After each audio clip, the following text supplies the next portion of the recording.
Hey guys, your boy B-Minus and welcome back to the Parma Death Career Mode. And guys, thank you so much for your continued support on this series. Usually when I have a secondary career mode running on this channel, it doesn't get nearly as much views as the main series, but you guys are absolutely smashing it on this Parma Death Career Mode. So if you want to continue showing your support for this career mode, remember to go ahead and smash that like button. Let's hit 70 likes on this mother trucker because we are now in the January window. I know you guys love being in these transfer windows. They come fast and they come fierce.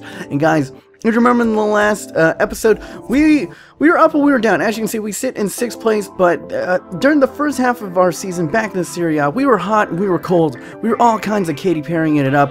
We were winning against some of the big teams, and we were losing to some of the lower tier teams. So hopefully we can get some help. We can get some glue players in here to help us solidify and just have solid, continued, consistent form throughout the rest of the season and make a push to get into that top 4 and get into Europe for next year for Parma. And the first guy up, you know me, I want to go pre-contracts, and it's Lodi Explodi. He was there in our first season at Parma, and he was magnificent. He was great in the midfield. He 5-holed some fools, and he hit some magnificent free kicks.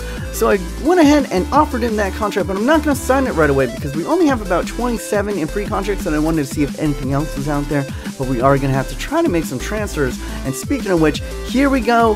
What is up in this career mode with me and goalies, man? Just people want our goalies, and especially Shaka. Shaka came in for our goalies in the Luton Town career mode as well, if you guys are fans of that one.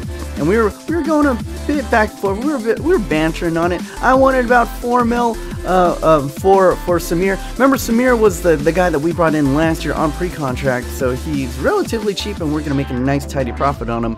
And I just wanted to squeeze a couple $100 grand out of them, but they were driving a steep bargain, and I was like, 300K.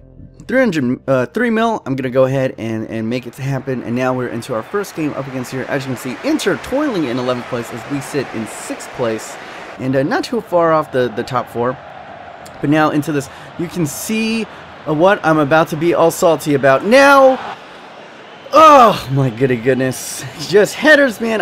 That's how I always lose, is off these freaking headers. And look at Hongchul. Hongchul actually gets there before Icardi, but he just straight whiffs on with his boot and just gives up the goal to freaking Icardi. And we are down, and now we're trying to get back. Zardes on the ball. Who's gonna do? Give it back to Lee Kun-ho, and he's gonna give it over the top, off the volley. Oh, Zardes. I mean, he's got a 4-star weak foot, but he did not show it there. That is a tough shot, but you gotta hit that. You gotta hit that, and we drop points. And there you guys go. Player sold. We have sold Samir Yukani to Shaka for 3 mil. And remember, we are in strict because this is Parma. We was broke as a joke, so we only get 65% of that, guys. So we still, we pretty much, now we have 80 to do. We have about 80 in the wage budget that we can go ahead and take a look around, see what pre-contracts we can go for. And now we're into this Team Cup up against Juventus, and Vidal was through, but the heavy touch carries him into, not Gigi Buffon, but Hugo Lloris is now the keeper for Juventus in this career mode. And look at them. They know my weakness. They kept on trying to bomb it over the top, but amazing save by Moret, showing me that I made the right choice in transferring Samir. And look at all these amazing chances. It was a back and forth game, guys. This game was pretty epic. I'm just cutting some of it out. And look at that save from Hugo Lloris. Niang, how did he not put that into almost pretty much an open net? But what coverage from Hugo Lloris, the French #1, showing why he is class. But then I had one more good chance before the break. On the 95th minute, Pirlo almost scoring against his old lady. And look at this, guys. It was on target. That one was going in near post, but amazing deflection. And we are going to go into overtime, boys. And move, boys. This is, if you thought that header was salty, watch this. Going to clear it. Takes out my own defender. I don't know who to blame. Was it myself? I should have just hit the clear button or something, but Yuksuk Young, he was our cheap Korean transfer that came in, and you get what you pay for. He gets in the way of the keeper right there, and as you can see, he takes the ball away from the keeper, and Carlos Tevez must have been laughing his freaking ass off as he scored that goal. Like, what are you guys doing? What are you guys doing? But we got one more chance on the verge of death. And Lee Kun-ho cannot get to it, but one. Look at this turn. Amazing turn by Lee Kun-ho. And just all he had to do was go near post, and he missed. What a miss, guys. I thought for sure this was going to pens. Lee Kun-ho with 2 golden chances, and he could not finish. And that would be it, guys. We are out of the Italy Cup in a brutal fashion, man. The FIFA were real, and I was so salty. I don't know. I'm not one to I'm not to road to Shaw or anything and throw my controllers up against the wall, but I was pretty close. And things go from bad to worse, because look at this freaking murderous row. We got league leaders Roma twice, and Fiorentina in there, and Juventus again before the transfer window closes. Oh my god. So Juventus twice and Roma twice in the same episode, guys. Get ready, because the salt is coming right here, and we dish out a little bit of punishment right here. As you can see, De Rossi has stayed down there, and that does not look good, clutching his knee right there, and look at him, just getting crunched over there. And now we're going to get the ball back, and this is the crucial mistake. I wasn't paying attention, and I just knock it back into my closest defender, and Doumbia sweats me off. It's like we're playing FIFA Ultimate Team all of a sudden.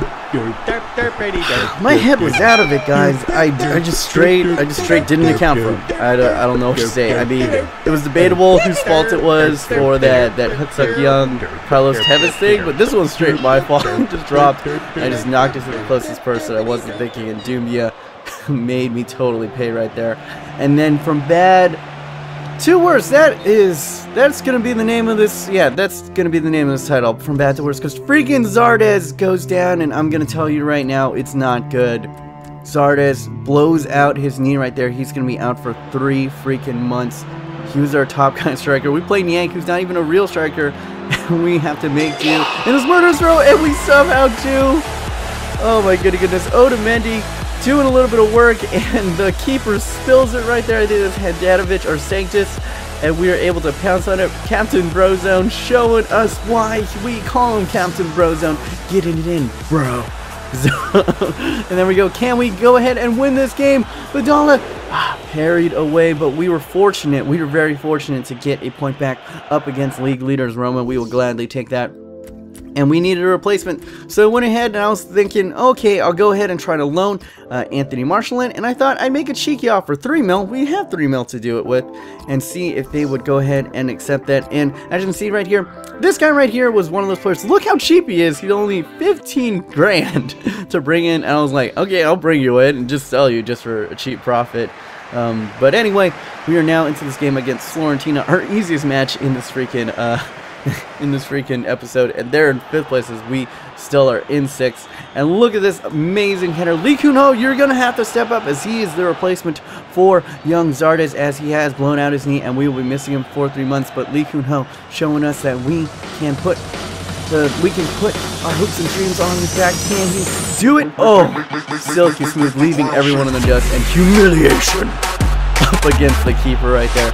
The old man still got it. I mean, sometimes he disappears in games, but Lee Kun-ho, when he wants to play, man, that guy is on. And we're going to go from good to even better right here as we knock it over to Cataldi. Does he take a shot? Unselfish. Lays it off to Chukwamaro in the pre-contract right there, getting ourselves 3. And they are a little bit disparaging right here, a little bit disheartening. We do let one back in the dearth of the game right there, but you know what, I'll take it. I'll gladly take a win, because it's been a dark episode for gameplay, and our guys just weren't playing well, and I realized why. It's because my I'm gonna go ahead and put both of my backs, my left back and my right back, on overlap always to help me kind of with the build-up play. And as you can see right there, we are in 6th place as Juventus sits in 2nd.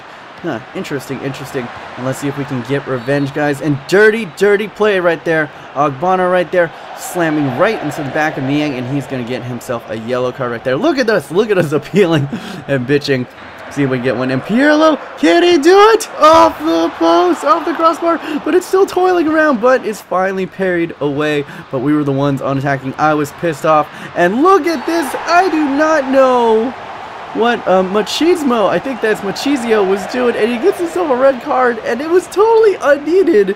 It was up against Lee Kun-ho, and he had him. All he had to do was shield off Lee Kun-ho, but decides to go ahead and dive in recklessly, and as you can see right here, just about takes out Lee Kun-ho right before him. We got Pirlo, and he's going to kick it, and a terrible penalty, but it doesn't matter. They all count. Oh my goodness, and it was going to be sweet. Could we possibly hold on to this match up against Hugo Lloris? And there you go, they're going to go ahead and bomb it in. And oh, Ogbonna almost with the redemption hit, and he somehow skies it way high over the crossbar. And that would have just been devastating for us with all the defensive mistakes that we made here. Oh, almost another one right there. But we were able to win, guys. I was so freaking happy because of these past run games were just terrible. And as you can see right here, AS Monaco has decided to go ahead and give up Anthony Martial. The man has just been destroying in League 1, and he's a legend in FIFA. And now, hopefully we have bought him late enough that he's getting a little bit of buff. And this guy was another guy. He was only 100k, so I thought I'd go ahead, bring him in, see if I could grow him a little and sell him for a tiny bit of profit. Just, you know, balance the books a little. And as you can see right here, Zardes is kind of, Martial is pretty much a Zardes, but better.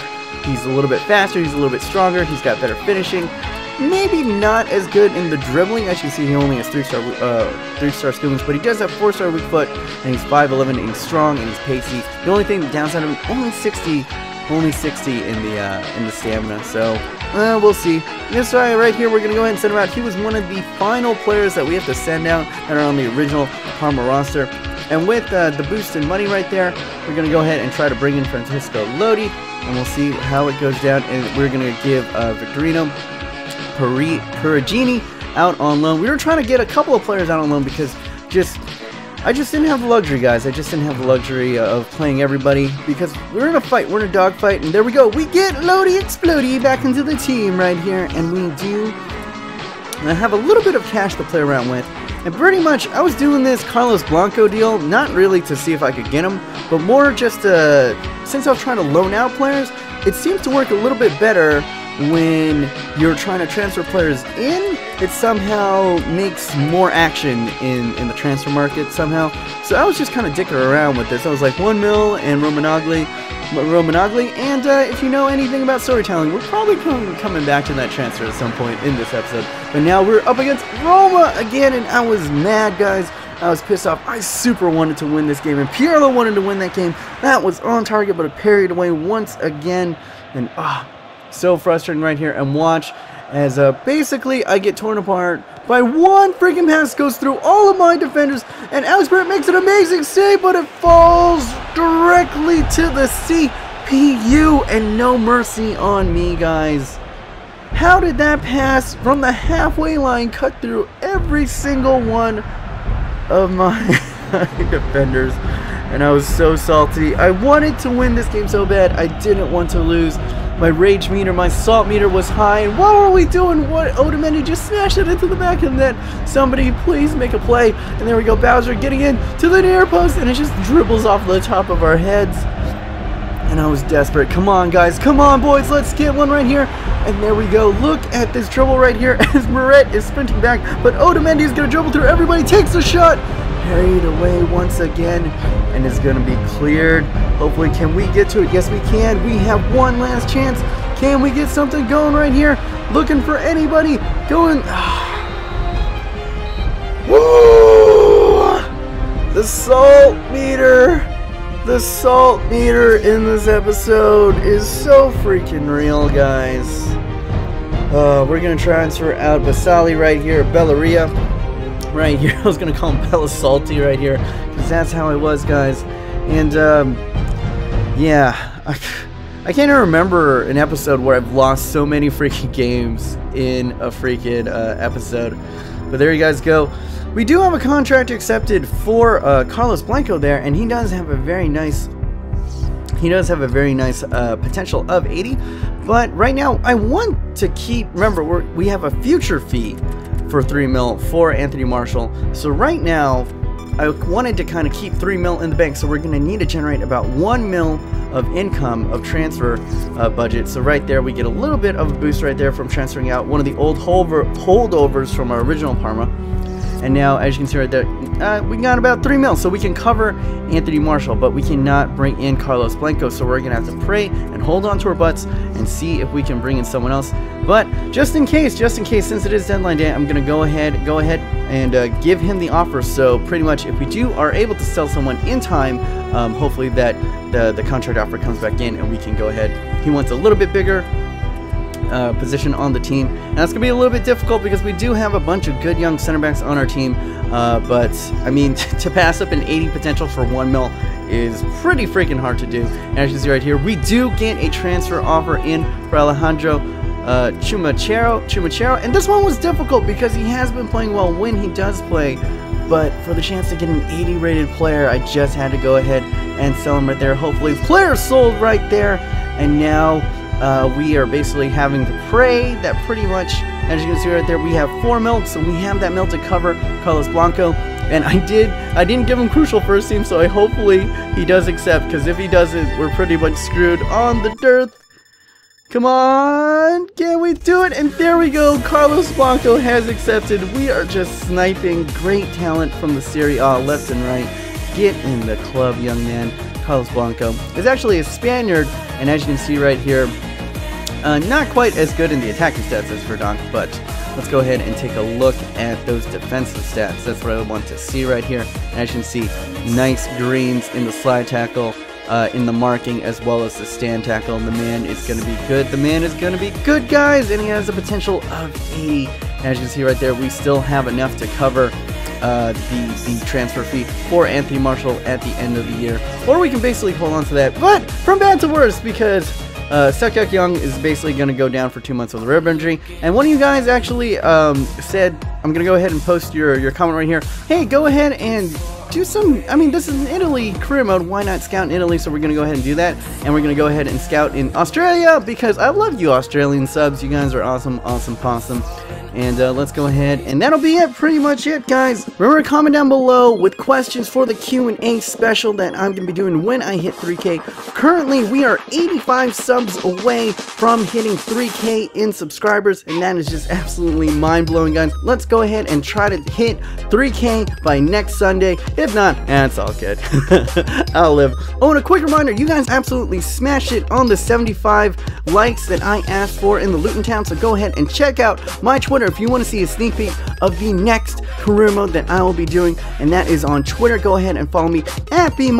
Anyway, hopefully you guys are having an amazing day. My name is B-, and until next time, remember, stay humble.